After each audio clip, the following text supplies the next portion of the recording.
that we can't Ah, see. this is Nairametrics today. Okay, great. Because of So the after angle. story 4, Well, should we just go into it as Should I move opposed it a to, bit or closer? should we let a liner break us in? liner. Let's just have smooth 2 second 2 second. If I have this thing, this is not on breakfast. I know breakfast doesn't have anything, so I I use have mine. actually last week put up all these things on breakfast. Okay, let me swap it. They're all 3 seconds, 4 seconds.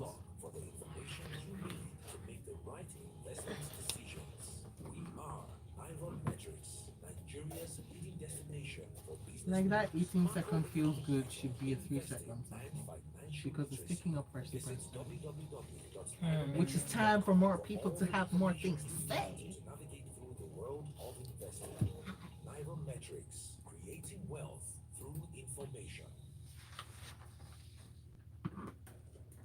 Love music, love life.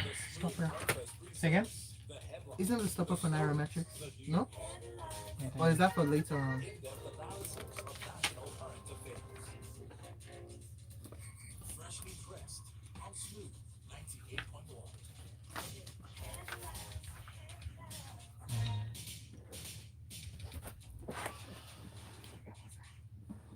Nairametrics, creating wealth through information.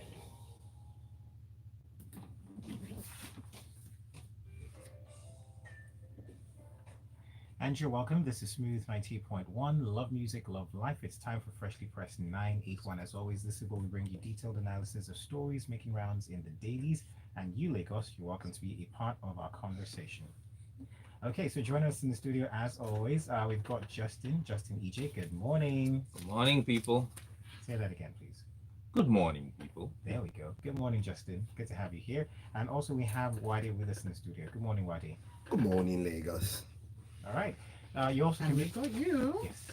So Yes, make sure you go over to youtube.com/smooth981FM Lagos, where we are streaming live and saying hello. And you can also leave your comments up on the live stream, and we will read them out over the next half hour. You can also send WhatsApp messages in to 0809 440 981, and you can use the hashtag freshlypressed981 up on Twitter. All right. Let's dive right into our first story. This one is from this day newspaper, and it comes to you, Wadi. It talks about mass exodus from Niger villages as terrorists continue to attack. So let's put a context to this or background to this. There is a mass exodus of villages from Galadima, Kojo, and neighboring villages following continued raid carried out by terrorists in the Shiroro local government area of Niger State. Now it goes deeper and deeper, but I'd like you to walk us through the story. What do you make of this? Okay, so things have been a bit calm in Niger State. As you remember, Niger State is one of the states where before they were branded terrorists, the bandits had always written to, I think, most especially in the Shiroro area, to the communities, demanding protection money. Last 2 years ago, they did the same thing, and I guess they're back again from the Christmas break. So what has happened here is they've attacked 3 different communities. 7 people lost their lives. My condolences to those to the loved ones of those who lost their members of the family. But what beats me is the fact that we're continually hearing either the state government or the federal government telling us that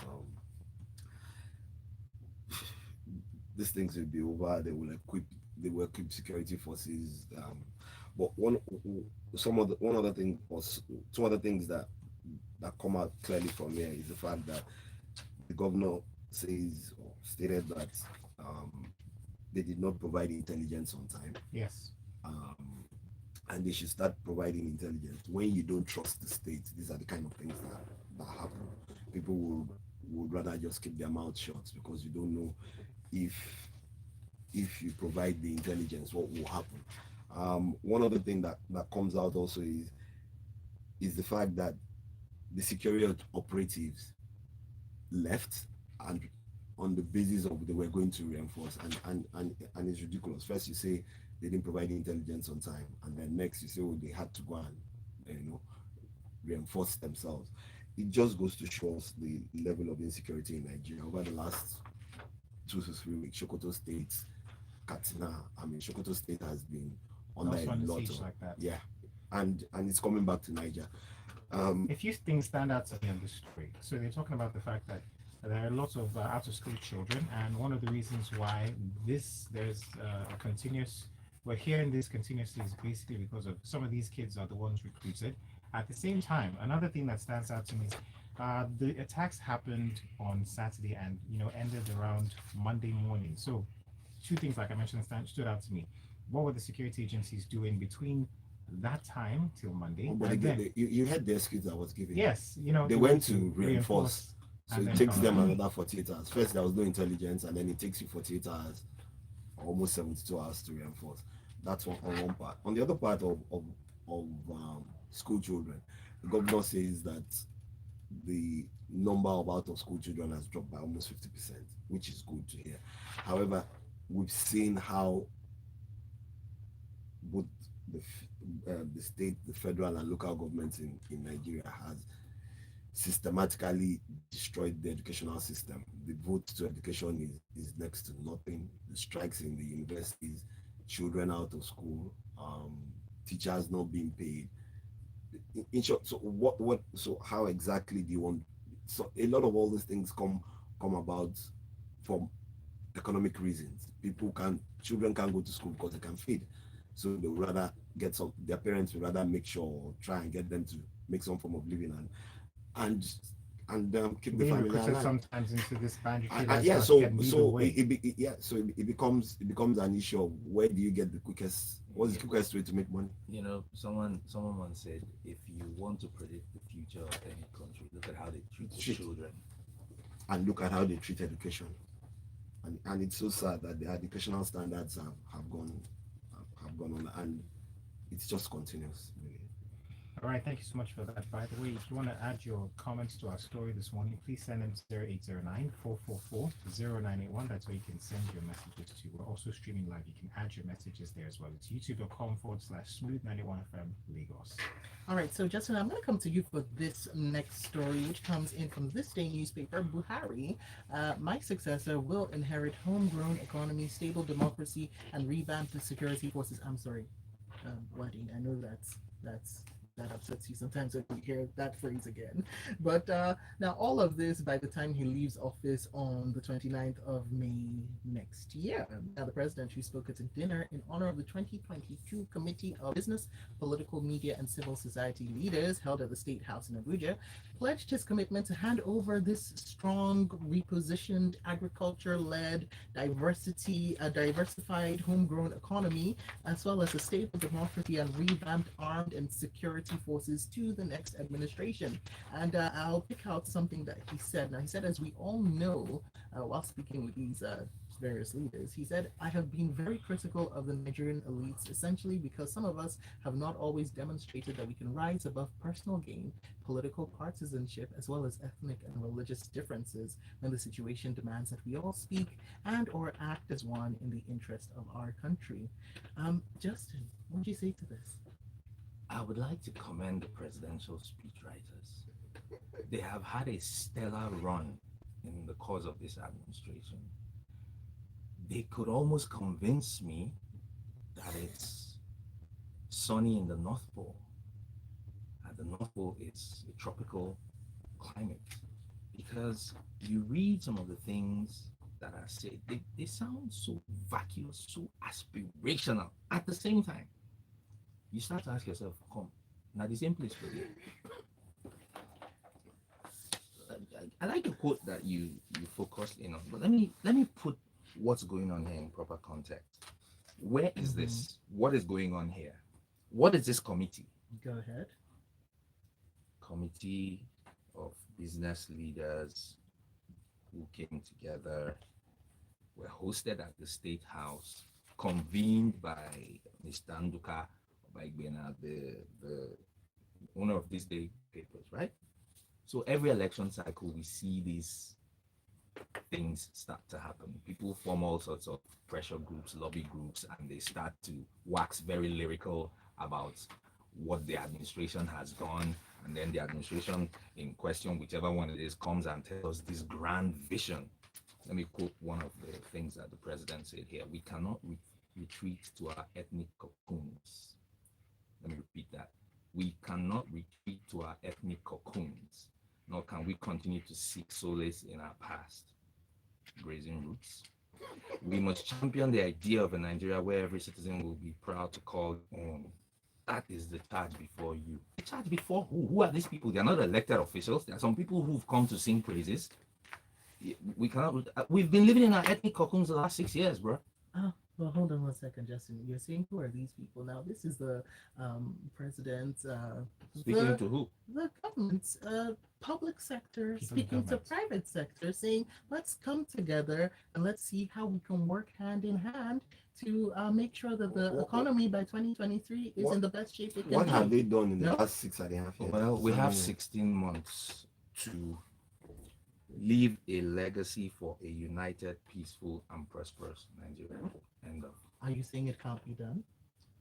For it. Nothing is impossible, I'm here for it. but we're waiting. We're here together. Okay. Fingers crossed, knock on wood. We will get there. Yes, we will. All right. Don't forget, guys, we're still taking those messages to 0809-444-0981, right? Also, this next story comes to you, Wade. This one talks about the electoral bill. We're back to this conversation again. So again, electoral bill transmitted to Buhari for assent. It's from the Premium Times. The National Assembly has transmitted the revised Electoral Act Amendment Bill to President Muhammadu assent. Now, the transmission of the bill comes a week after both Senate and House of Representatives made final changes to this legislation. What are your thoughts about this? He asked for something and they're giving it to him. End of story. So he signed the electoral bill. That's all. That's it now. He And how does asked this?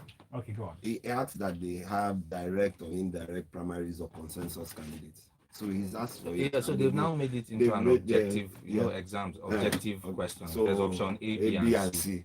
Rather than Direct. only one, rather than answer the compulsory question. So That's the way I direct, see it. indirect, or consensus. How do I see it? He's going to sign the bill, Okay. and then we're going to have where people now can start to campaign for the 2023 election. I want us to circle back a little bit real quick. For those who missed out on part of the conversations we've had on this, what does this mean to the average Nigerian? What it means to the average Nigerian is one, for me, in my own opinion, go and register to vote if you're 18 years and above. Make sure you collect your PVCs. Make sure you prepare to go out on election day to go and vote. Don't stay in your houses and on social media and believe and think that elections are won on the pages of, on the what's called faces of your social media page. No. And that's what for me it means to Nigerians. It means that parties are now allowed to elect their representatives the way they choose to. And that's really it is. And federal government is not forcing anything down anybody's throat. On top of that, right? I was a proponent when we spoke about this on Press Request before. I was a champion for the direct primaries Yes. approach, which was what had originally been proposed. And the reason is very simple. The question you asked is, what does this mean for the average Nigerian? In that scenario, what it would have meant is the average Nigerian who is a card-carrying member of a party gets to have a say in who gets the ticket of that party, right? We've done this dance around now. We've ended up in basically Where we were before. a non-starter situation, which is or status quo and back to status quo ante, which is your party leadership can we go like this and nobody has a say, right? Let's leave that alone. We've got your messages coming in up on WhatsApp 0809-444-0981, where Yinka has this to say. Yinka says, did the president just use we, the elites? No, he said, I have been very critical of the Nigerian elites. Samuel from Lucky says, I'm shocked about the statements of the president on how his successor will inherit a secure, prosperous, and peaceful country. I feel those must have been campaign promises written before 2016. Otherwise, how can anyone say those things considering the obvious current situation?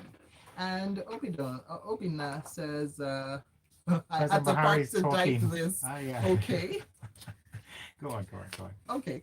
He says President Buhari talking about personal gains is building. He's building rail lines to Maradi because he has relatives in there. In his own words, according to Obina, Okay. who had to park to Obina. type out that message. Obina. Thank you so Okay. much for that, by the way. Let's move on now. The next story that we've got up for you to have your say on, and also for Justin, thank you.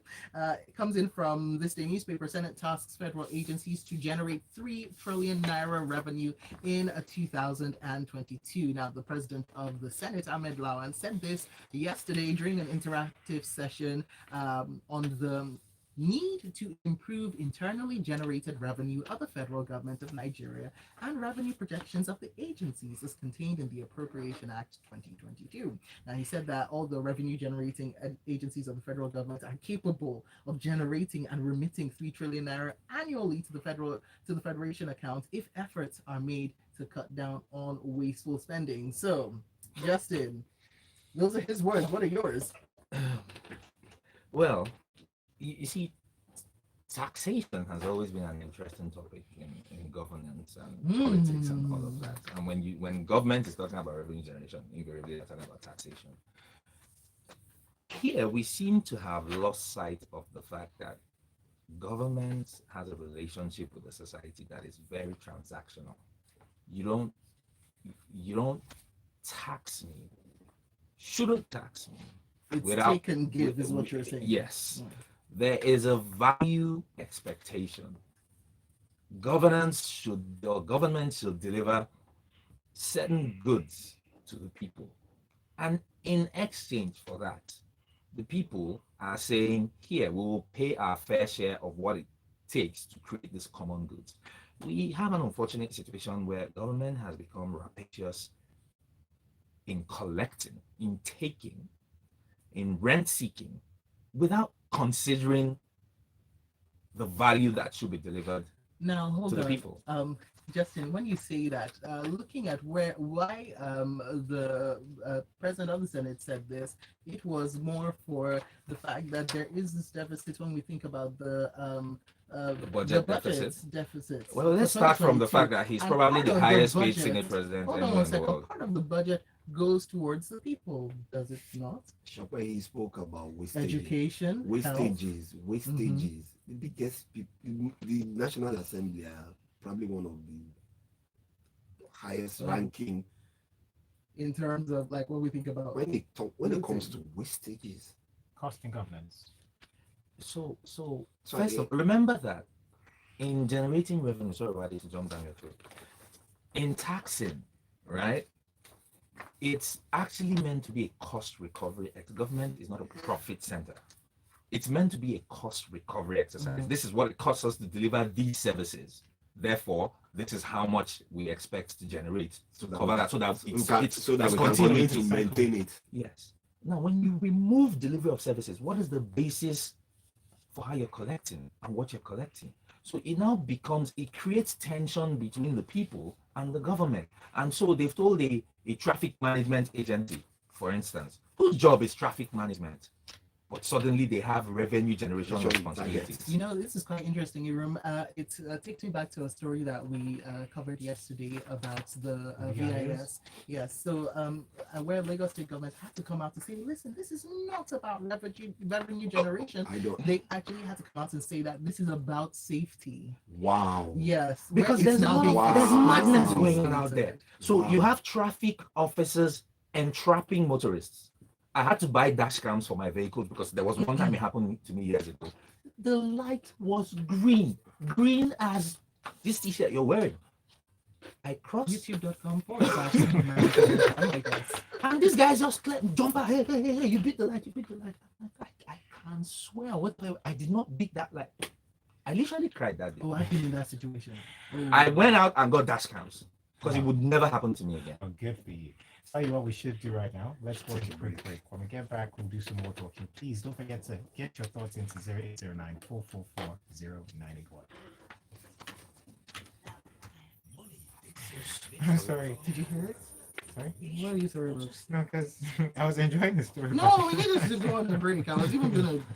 I had move been on looking to at the break. time, but we hadn't taken it yet. Oh, so the same thing happened to me, but I told the guy that I'm a journalist, and then he said, okay, you can go. Do you know I Go was ahead. going? I had crossed the line when it turned amber. This guy now tried to tell me. He now stopped me later on and said that broken You the beat the light. beat the light. And I was like, excuse you.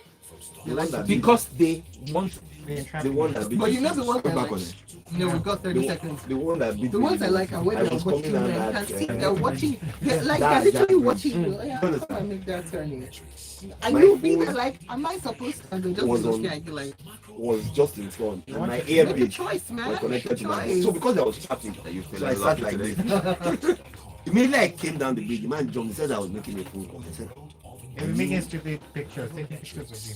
So you know what they're doing. Okay, we're back. 98.1. Okay, here we are on the other side of Freshly Pressed with more stories of national interest and social interest as well to come your way. We've got the next story coming in. Yes, this one's from the Punch newspaper. It talks about EFCC filing 2.9 billion fraud charges against Okorocha.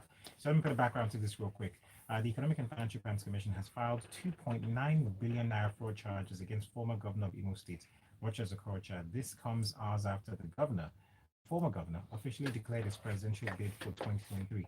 Now, generally, it's a 17-count charge that was filed on Monday, and it was alleged that he conspired to steal 2.9 billion of public funds. So this comes to you, Wade. What do you make of this? this is the story of that parable. Something cried at night and the baby died in the morning. I know. That's what they're doing here. All of a So you sudden, think it's a witch hunt? This is I'm not saying it. I I'm did asking. mention witches, currently, please. Anyway, the man was quizzed in 2019. He was drilled 2 different periods in 2019, and nothing came out of it. All of a sudden, he says he wants to run for president. Whether he's guilty, whether it's true or not, are you with me? What have you been? You've been investigating for the last 2 years, and all of a sudden, the investigation has just come to a conclusion, and you're taking it to court. Well, more details are coming later, so let's wait and see what the FCC, takes to court, and then we'll take it from there. But for me, what's their work?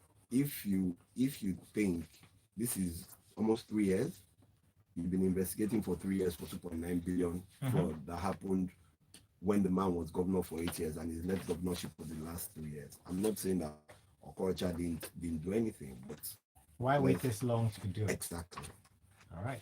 Thank you so much for that. all right. Let's move on to this story in from the Guardian newspaper. Only 2.5 million motorists captured as insurers plan at 7,500 naira for third party. Now, this comes 18 years after the initial review of third party insurance to 5,000 naira.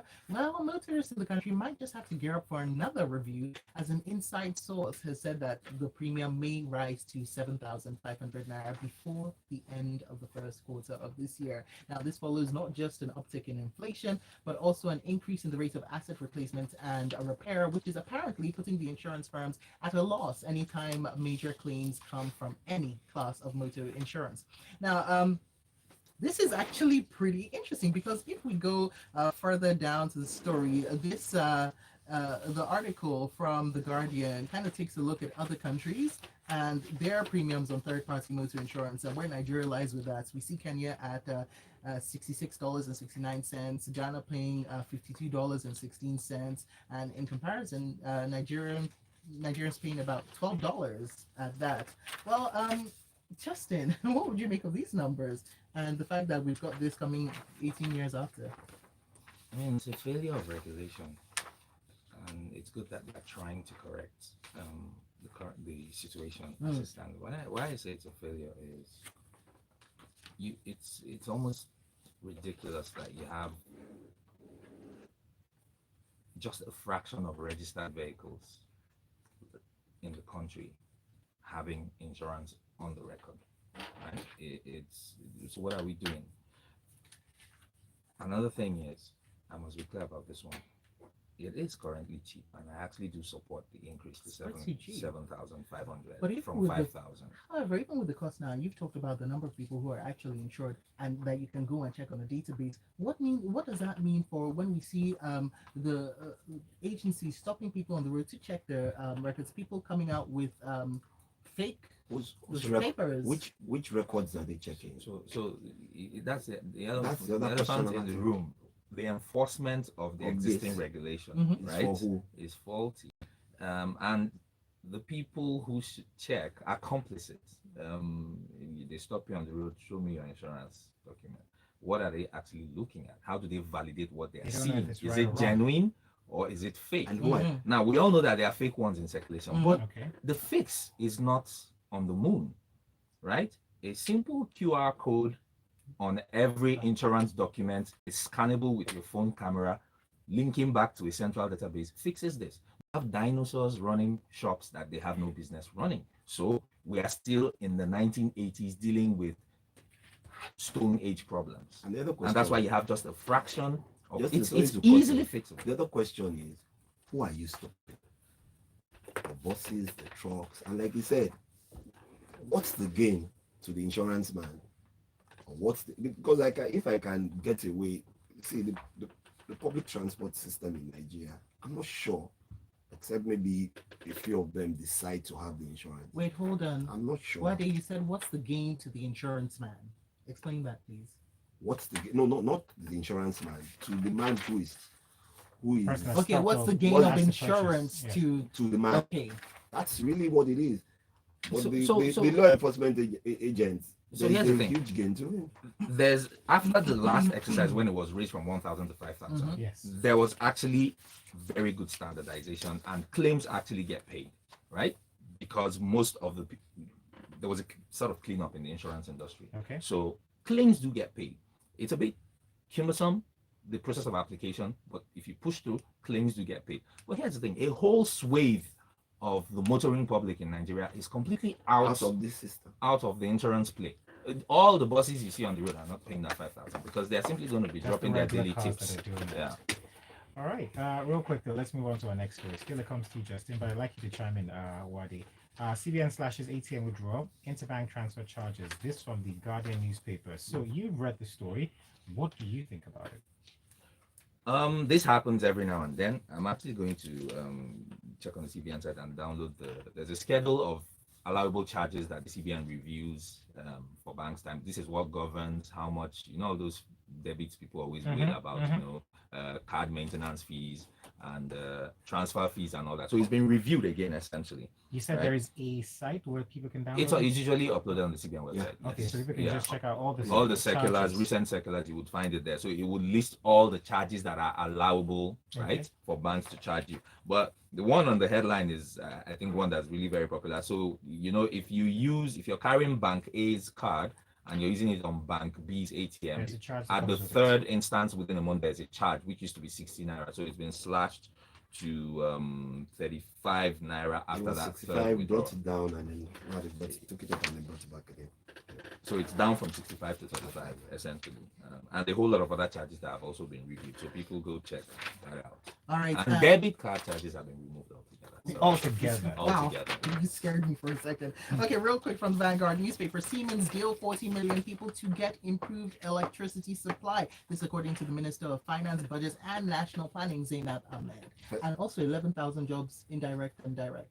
Okay, so the good thing here is following the signing of the agreement in 2019, they are starting the trainings. Good to hear.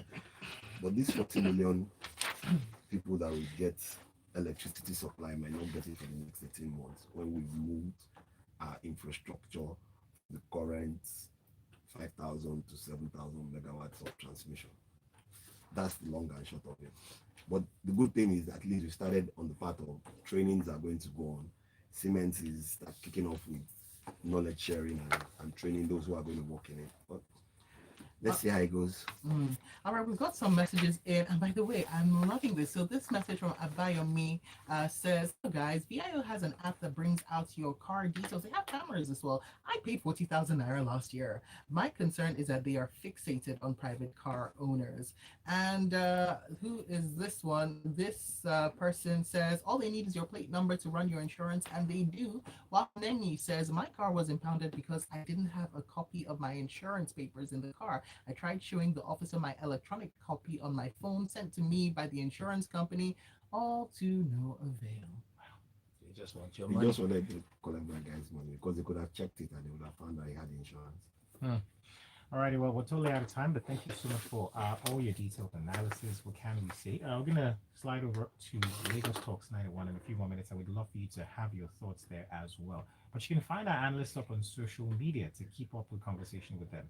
Okay, so at Justin.ej across all social media. Yes, Justin. Correct. All right, and also at Wade Ehime _ across all social media as well. Yeah. All right, Lagos, there's more to come. Stay with us. This is Smooth Breakfast with Shopper Martins and Kylie Baker. We'll be back after this. Dikwa. What landed? Why are you looking away? You landed on me. What landed? You landed on me. What landed on me? Nothing landed. You It's an airstream. landed on you. Shokwe, this is bullying. Who's bullying now? Who's bullying who? I feel like you guys are actually bullying us.